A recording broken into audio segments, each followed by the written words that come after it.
aayo ku leeyahay dadkiisa hadday haystaan gaajaysan yihiin iyo hadday dharagsan yihiinba waxay sharaf ku leeyihiin madaxda iyo shacabka iyo ummadooda hadalkooda uu xiran yahay qaydooda lama maqlay ilaa uu duufaan iyo dabaylo yimaado mooye laakiin inagii cirad baa nagu dhacda oo naadi soo dhawaabay burburkii ka sokow shaaki dhammaan soo dhawaada burburkii markuu nagu dhacay waynu kala qaybsanay waxaynu u kala qaybsanay qaybo badan qofba waxa ka hadlayo wixii markuu ka hadla qabiilbu magacaabi qabiilkii dadka ay ka dhasheen halkaas ay ku qaracmayaan ninka markuu tuug yahay markuu qarankiisa dhacayo markuu ciidiisa dhacayo markuu shacabkiisa dhacayo markuu ma garanaysaaye magac uu leeyahay nin musuq maasuq ku caanbaxay markuu magac wuxuu leeyahay corruption kaa qabiil ma laha Soomaali Maxamed qabiil dhan ma laha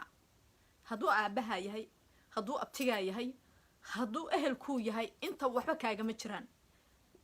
ما شاء الله ولا لها قيمة بدن يحيى يودمان بشير مرسل يسر وهذا ولا لها قيمة بدن أنت كا وحكوا معها لكن إنه وحن كوبا بعناي وكوها ساقناي أنكر وجس عوين هراي قف واحد منايو الدنيا ولا دقيقة إن حاب وسك جدنا أما جرجي وسك جدنا أما قرض بوصمين وحبو دعايا وحا أصاب بحا بقول ويل ولفتي سام بقول دمر ولفتي سام ريرها أي كركيين رير هبل halkaas bay waxay ka oogayaan rabshad oo ma garanaysaay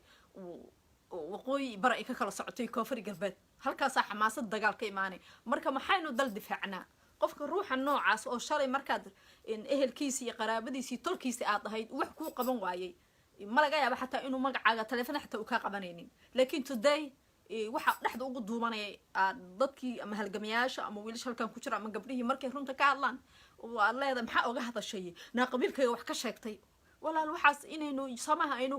ka horeyno samaha inaan adduunka caalamka la qabsano maxaa inaga inooga jiro qof shakhsi wax dhacay just annaga waxa muhiim ah midnimadeena halgankeena horumarkeena aayaheena dadka qaarkoodna waxaan oga wacyi gelinayaa inay iska daayaan qofka xun inay qabiilkoo dhan ay ku effect gareeyaan maaha inay reer hebel yiraahdaan maaha taa because asaa qaldan asaa xun shacabkuma la reer hebel qofka wuxuu yahay waa inuu baxa he must go inuu wuxuu dhacay dhiibaa waa inuu waxadisa yani waxyaabaha oo looga tuumayo waqtigaas xaadirka ah intaa waa mid shacabka Soomaali markasta waa idin sheegaa dambiyaynu ku kala qaadanin in qabaa'ilada la caayo dambiyaynu ku kala qaadanin in ruuxaas dambiga lagu hayo ama ma garanaysaa la iska soo horjeedo in qabiilkiisii la wada caayo waa waxyaabo xoogaa yar ceeb inagu ah dhexdeena badwiin inaga gaar ahaan gabdhaha oo halgamayaashana markas way yiraahdaan iyo wiilasha ma sha Allah oo ay markasta aynu inaga aynu doonayno inaynu shacabkeena inaga aynu ku kala fogaanin waxaan rabnaa maadaama ay wacyigal aynu sameynayno wacyigal salaam marisida bay soo dhawow inta ay markasta aynu ka digtoonaano si dadkii loo soo jiito way jiraan dad waxba maqlaynin oo anaga waxba aan sameeynin klibi noo soo galay meelaha dadka caynaayo taasna kulli waxaan dhihi lahaa ilaahay igna soo hadeeyo because taas dadkaas wali waxa haysta jahli aad u badan oo dhinaca qabiilka kala ah because qabiilku waa jahli qabiilka marro ilaahay una xariista abisiyaad marro aasay marro awayaashin iyo aabayaashin nooga sheekeyn jireen dhihi jireen qabiilkii abisiyaad inuu bac soo qaatay weyn ayuu dilaaciyay ayuu god ku shubo gubay wuxuu yiri qabiil waa naasna because uu aqli badna ma sha Allah wuxuu ahaa qof garaad oo aqli leh oo ma sha Allah qiimo leh aan laga sheekeyn kareenin hadaa maanta mid uun asigoo kala heli lahayn ama u dhow 3 sano burbur ma ugu dhaceen taasna waxa keentay yani dadka wax isugu quureyna dad magacyo soo qaadana dadka ku caynaya dad ay haliyada magacyadooda in la diida sheegay dad qarannimadii rabeen dad waxay doonayaan qabiil daadka day anay la saga dulmeeraysta goormay heer gaaraysan Soomaali Maxameday qabiil muxuu tari nothing god buu ku geyni qabyaalada qofku wuxuu yahay ha garto uu adiga reer hebla tahay ma laga yaabo gabar xaafada maanta ay tawada oo hana gabar isku family teen maadaama dadku isqaanaan ba gobolkaas timido waxay rabtaa qofka ma garanaysa markaas kula laga yaabaa ina arko dhahaya baay gabdhan ku geyni ama ehelka ka dhawto familidooda sheeg sida lagu garto ilaa wali isqaana kadibna gabadha inaynu martigelino aan safar bixin ilaa ay ka baxay safarkeeda marka taasna waa qof kasto qabiil darra ma aha waa just Soomaali ma tahay saaba isku soo wada dhaweysana anaga we don't care in qabiil we don't care wax lagu kala fogaado laakiin waxaan rabaa dadka qurbaha yimid oo wadankii goor ka soo tagay oo dalkii yimid oo wax inay bedelaan in Europe everywhere adduunka dhan inay iska daayaan taa oo kiiskaas aynu xiran si aynu u horumarno ma sha Allah siyaasadda maanta dalkeena taalo horta madaxda ma sha Allah oo madaxda dalkeena Ilaahay barakeeyo maanta waxa laga hadlay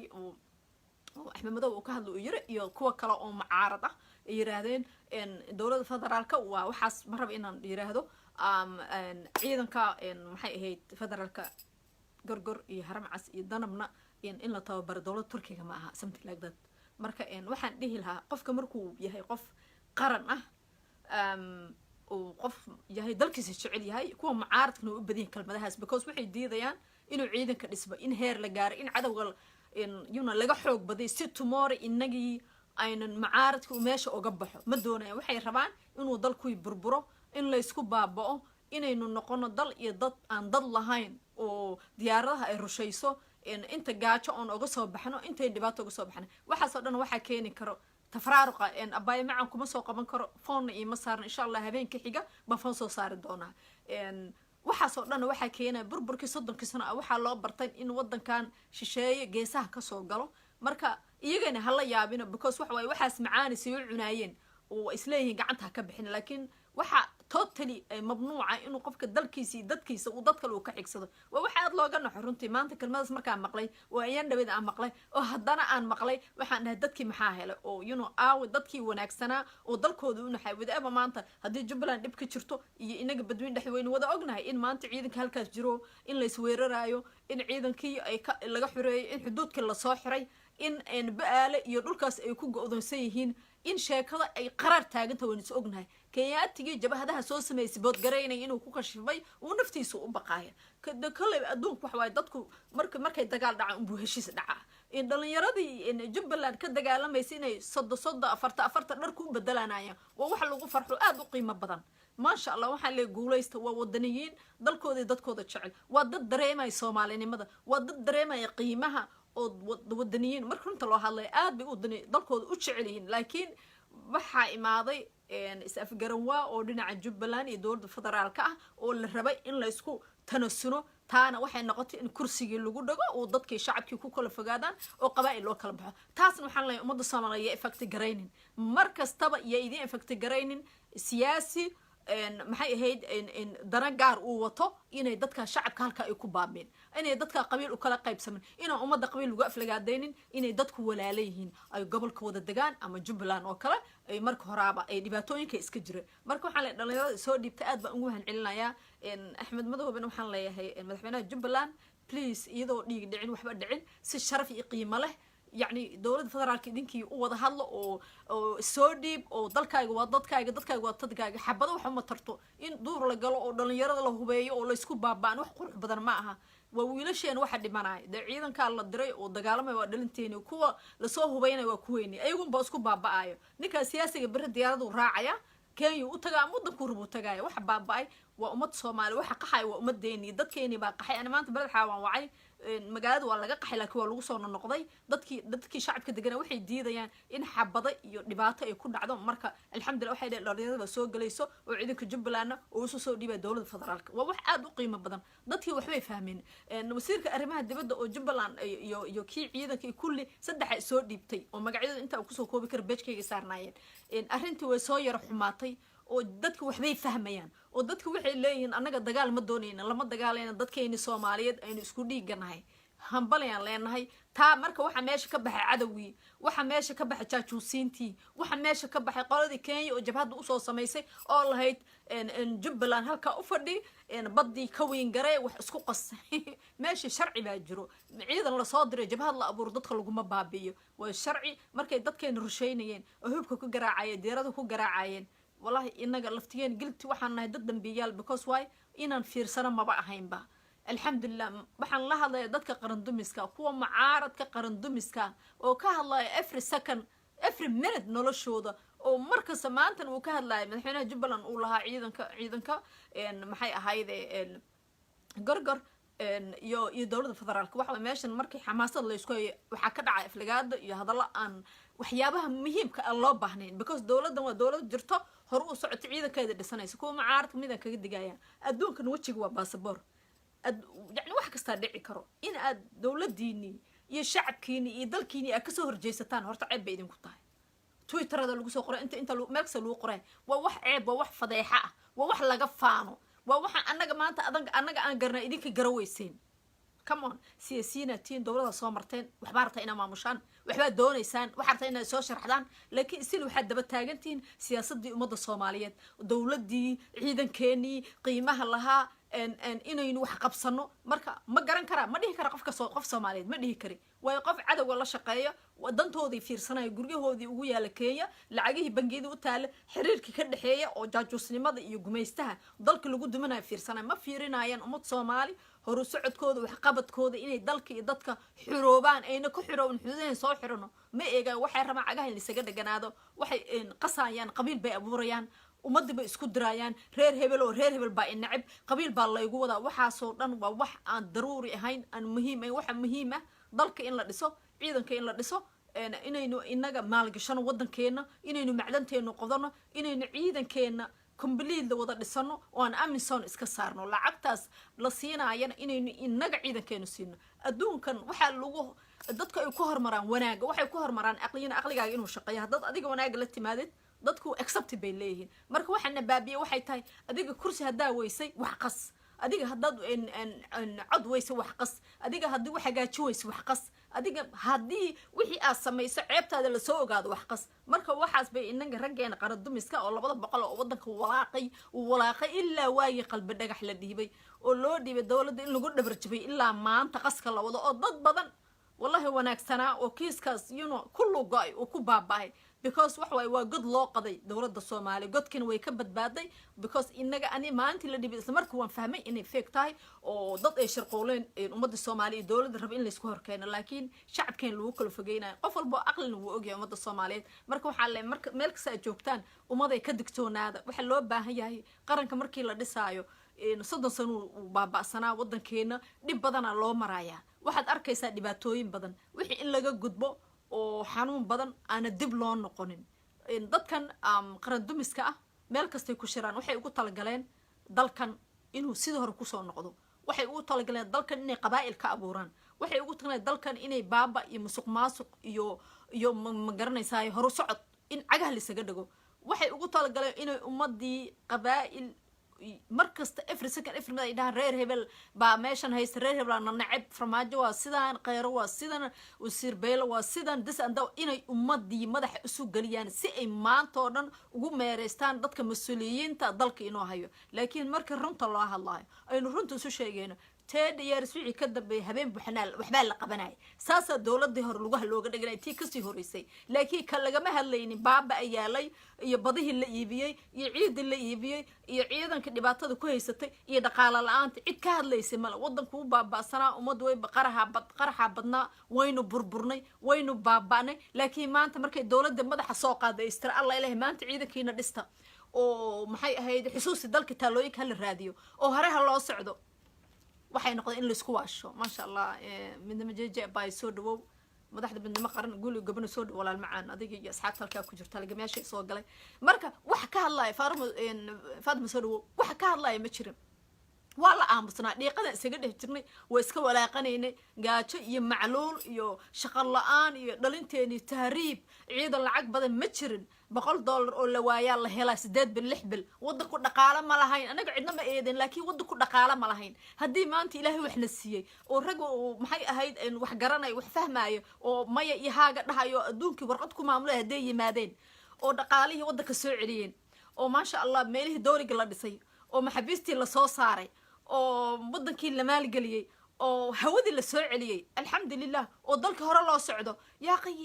hanacin nin kasta maanta hana waxay qabato waxa laga yaabaa inuu maxay ahayd Faadimo qaban karin waxay Jamiila qabtiin aniga qaban karin wuxuu xid qabtiin aniga qaban karin adduunku waa sida ninba shaqo ku wanaagsan yahay ilaahay aan horta dadku ku hadeey wanaaga waxa laga yaabaa madaxda inuu ilaahay noo soo diray laakiin yaana dib loo noqonin oo qabiil laga dhigay wixii shaqada adiga qabta qabiil kuma xirno horumarka wadanka qabiil kuma xirno waa nin walba dadaalkiisa ilaahay sidoo u doorto marka ciidanka bay sameeyeen ciidan aad u tiro badan ciidankan waxa loo dhisay wax kala ma aha inaynu ka jaahil baxna Amazon because Amazon isweydii waxay aad ku qabanayso adiga isweydii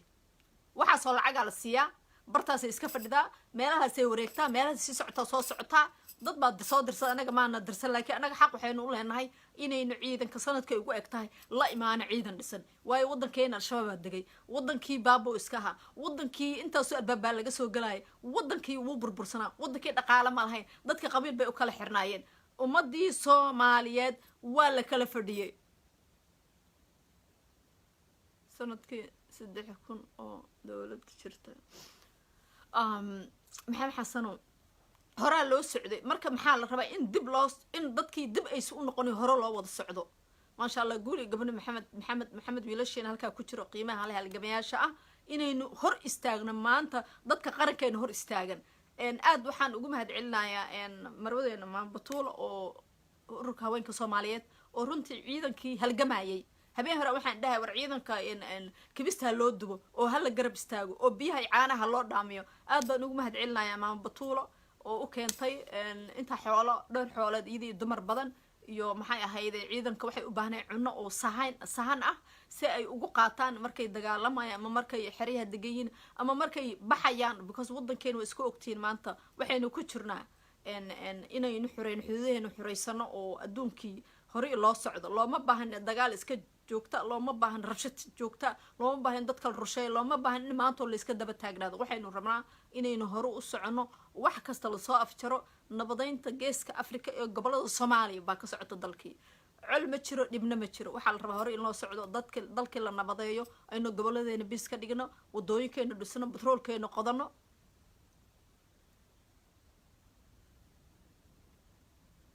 okay suga bal maanta oo qof baa caytamaysa acuudu billah musiiba kugu dhacday oo ma si xun u dhimo waxaas oo kale lagu waa qof Soomaaliyeed marka jaajuusidii soo diray waxa waaye ciyaalka iyagana ku soo daadiya meesha oo gabdhaha ayna marka waxa loo baahan yahay in hore loo socdo oo qarankeena inuu ku halgano shacabka Soomaaliyeed meel kasta ay joogaan kuwan ciidanka ka hormaraayo okay ilaahay aye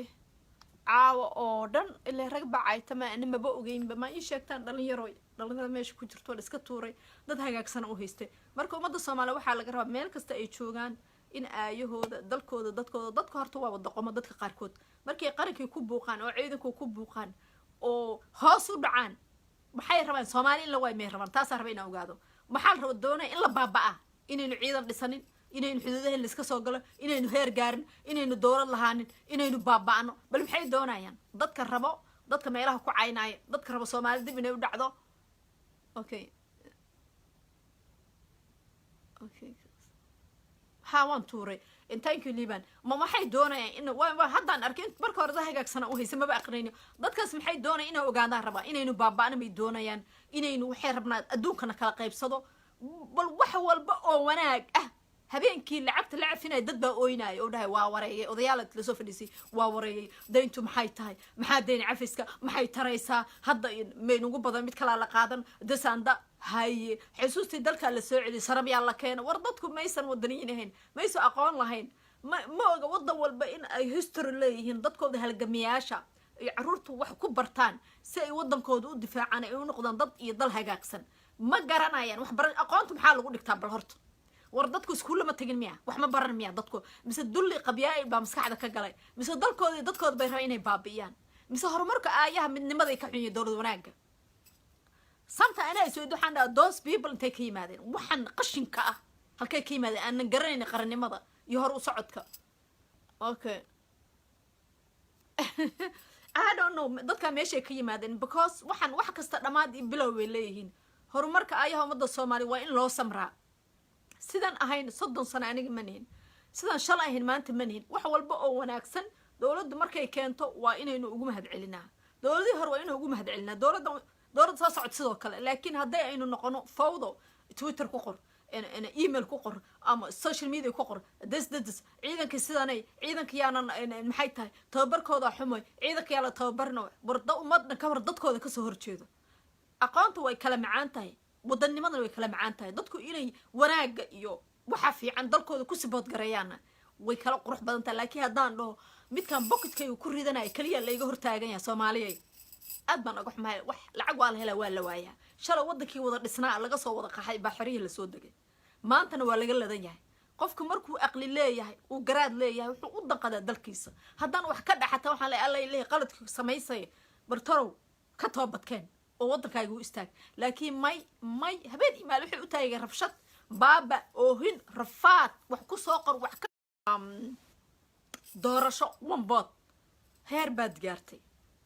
federaal waad ka baxday hore u socotay jasbido annaga wino sayin aan qofkaana magacaabeen qofkaana sidana laakiin aqliyana la rabaa maanta gobolada waxaa u dana maanta haddii laga baxo federaalka oo nin kasta calankiisa taagto in dowladda federaalka Soomaaliya ay dib u soo ceshan doono doorashadeena halka cod isku xirka qof kastaana intiisa in la siiyo mashruuciisa uu qaadanayo waddanka dhismayo laakiin haddii mid kasta kursigiisa uu ku dhago maxay inoo har Soomaaliya wax uma hare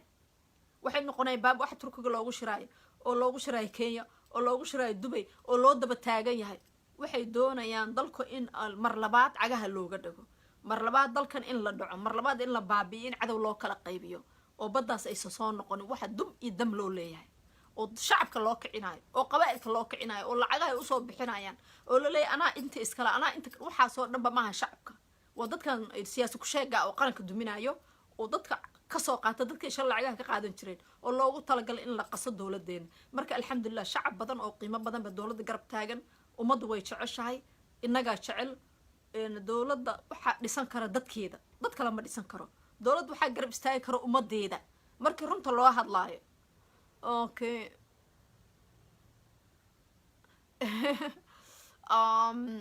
عاشاي أبايا معاني مركز رنت لا يسوي شيء قف قرن كيس عدو كأدونك هرو ما بصعدة فرتون سدوا ولا لا قرن كوا مهم قرن كما هنا عجها ودك تهدي أديك بروح عيني شرتي ما أنت كفرديسو إن ما هين اللغة اللي سجد جنادو نقول دمانتي عبد الرحمن يو دمانها كوتشر ما اللغة اللي سجد جنادو وحق قرح بدن إن لا يسكو قلادو إن قرن كلا وضع لسه واحد قروح بدن إن لا جرب استاجو الدولة واحد قروح بدن شعب كنا جرب استاجو لكن إن اللي حفل قبطهم مكرف قبصه بان لسه شو قالوا إنه دولة دعنا نبتي كما دقائق كما استاج كرنو دس عندوان للنعبيها واحد قروح بدن معها واحد قروح بدن معها نك إصاشر حاي وهو يستهلا صوبحه مركزنا أركض دونا وحي دورته مركزنا ده صار دونا قفك دورته مركزنا أركض دونا ضدك أن كوش قيسناي إن يقرن كود الدميان أما قميل كوش قيسن وحلوتر دونا إلى معها Soomaali way dhibaatootay dhalinyarada shaqaalaha dhalinyarada ciidanka dhamaan wixii kule 17 mushaarkeen uu noogu jiraa dawladeena la jirnaa waynu garab taaganahay waynu jecelnahay waxaynu doonaynaa qarankeena inuu heelino mar qof raba light haysto mugdi muxuu ku falayaa mugdi iyo gaajo iyo qabow iyo rafaad ma doonayo in dalkaaga aad ka baqdid in dalka aad ka qaxdid inaad dalkaaga u tahriibtid inaad ku faraxsanayn waxaas dhicid doonaysa ma dadku waxay rabaan dawlad jirto oo hagaagsan oo qiimo leh maanta waxa la dhahay in meelihii ciidanka lagu qoray meel kala fadhiista mal gobolada iyo meel kasto dhalinyarada ciidan bay qoranaysaa dalkooda ay difaacayaan Soomaali gacmaha isqabsatay wixii musuqmaasuq iyo corruption iyo kala daasho way isku dhamaatay waxa la arkay rag inay qaradumisiin waxa la arkay wadanka in laga soo duminayo in wadamo kale oo ay ayaga xiriir la leeyihiin guriyo iyo adduun xoolo bay ka iibsanay alla ciil badan haday warshadaha umada ugu kicin lahaayeen kadibna ay dhihraan waynu toobadkeen bal yaa diidi lahaa maxkamadan la tigleen waa kuwana dhir ragii badii iibay wixii dhawaa kana ayaga qiranay lacagaha diiciliyaan laakiin lama toobad keenay nan waxa la soo taagan yahay ayagoo boqolaal rag ah ilaa way qalbi dhagax ilaa maanta oo qaska saa u wado qalbi dhagax la dhiibay dawladda lagu dhabarjabiyay meeshaana wax laga oogay dawladda lagu dhabarjabiyay inta la sameeyay wixii yarna la rogay marka Soomaaliya there is not maanta ma taagna madaxweyne ma taagna ra'iisul wasaare waxay taagan tahay shacabka Soomaaliya dalkeena badbaadsada warragan waa rag shalay maanta dalkeena badbaadsada oo gacmaha isqabsada oo dalkii dadkana difaacda oo noqdo ummad hagaagsan oo qabaa'il ka fog looma baahan in maanta oo dhan tafaraaruq iyo qabiil hebel kursi waan fadhi bal caawa waxaad in samaysan qabiil hebel ku dhaga oo meel gal haydin ka soo saartay qabiil hebel galo fadhiisto waxa dhad reer hebel hayga soo saaran xabsigaas ku jira ama dhibaatadaas ay haysato cid ka soo saaraysa man laakiin dawladdaada warqad bay ku qoraysaa federaalka safaaradda loo dhigayaa safiirka ku imaanaya waqtiga diyaaradda bixaysid iyo Everton asaa ku sheegay halkaas uu ka dhoofinaya kiis kale safaaradda qofka duu imaad cid celin karta malo ummadda Soomaaliya waxaan leeyahay maanta Jubbaland waxa ka dhacay waa u jeedin si kasta marka loo hadlo waa la diiday laakiin maanta waa la kala awood badiyay meel kasta ciidanka baa haysto oo ciidan tiro badan baa lagu soo daadiyay in ma sha Allah ciidankeena oo raba inay dhulkii nabad ka dhaliyaan si aan dadkii waxba u gaarin waxaan insha allah rajayn doonaa madaxweynaha Jubbaland inuu si sharaf leh qiimo leh isku soo dhiibi doono afartii raggalna way isdhiibeen wixii oo dhan meesha buu ku dhamaaday in yar baa dhiman last minute-kii wareegii ugu dambeysay ummadda Soomaali waxaan leeyahay ha guuleystaan meel kastay joogaan ciidankana gargar iyo haram caska iyo darab iyo dhammaantood iyo gargaar iyo kabro ciidan badan ba soo socdo ha guuleystaan inta soo nocday u kala baxaan ciidanka Soomaali waxay u baahan tahay maanta inay gacmaha isqabsato tafaraar looma baahno buuq looma baahno caytin looma baahno we need waxa runtii inaynu isgarab istaagno aynu ishor fadhiisano si dalkii iyo dadkii iyo ummadii loo wada hagaajiyo fartuun daara bay soo dhawow aynu u hormarno laakiin markaynu qabiil ka shaqayno tafaraar ka shaqayno dalka dumino aan dhahna inaga oo maanta cagaha ku soo istaagnay haddaan dhahno xaafad hebel aniga iskale tuulo hebel aniga iskale cid soo galaysa malaha maxaan ugu dhacay Soomaali maxamed tafaraar heer ma gaarayno because cagaha isaga dhaganahay dowladda cagaha looga foqo shacabka cagaha looga foqo isjeclaada qabaa'ilada social media isku soo caynina midka waxa duminayo oo dadka baabi'inayo oo danihiisa u shaqaysanayo waa asiga qabiilku ka dhashay ma qusay Soomaaliyeed reer hebel asaa ka dhashay laakiin ma aha shacabka kale inay iyagana ay ku dagaalamaan kuwa kale ku aflagaadayaan kiiskas hal xiro Soomaali baa leh inaga wada leh dadku waa dadkeena isku dhiigaanahay Soomaali ha guuleysato dalka aynu u wada hiilino walaaksan raxma walaal macaan soo dhow maxamed dalka loo wada hiiliyo ummaddu waa ummadeeni cadow wuxuu kaaga faa'iideysanayaa reer hebel waaye maamul goboleedkaas caawo dhana lala dagaalo waa la caytamaya qabiilka dhan baa la cayni waxay effect gareynaysaa dadkeeni dadka cadow buu isku noqonay uu kala daadanaya marka saala marrabo asaa dambi galay asaan ku duuleynaa heblaay dambi gashay heblaay ku duuleynaa waxa hadda meelaha yaacaayo oo maanta oo dhan dawladda dadka taageera wax ka sheegay asaan ku duuleynaa way dhaw wuxuu ka dhashay asaan waxa leenahay awalba adaga iyaga qaranka dhacay iyaga baabiye maantana daba taagan inaga u halgamayna habeen iyo maalin Soomaali ha guuleysato guul iyo gobonimo dalka anaga wada leh shacabka Soomaali waxa la ogaaday inuu qabaa'il kala baxay sida qabiilka loo kala qaybinayo wala bis loo kala qaybinayo Jubbaland waa lagu kala adgaaday dawladda federaalka ciidankeedii ma sha Allah ciidan tiro badan la geeyay nabad baa laga dhaliyay shacabka ku soo noqonayaan magaalooyinka ka qaxeen wax kasta good ciidankii Jubbaland dhalinyarada halaha isku soo dhiibaysa ayagoo tuutoodii bedelanayo shacabka soo dhixgalay waa guul waa wax lagu farxo waxba iyadoo ka dhicin alxamdulillah because anaga dagaal wiil un baa ku dhinto kuma dhasho taasaan anaga diideena in dhalinyaradeenna anagoo al-shabaabna baabiisay aynu baabaana in maanta cadow anaga isku madax isku keen galiyo aynu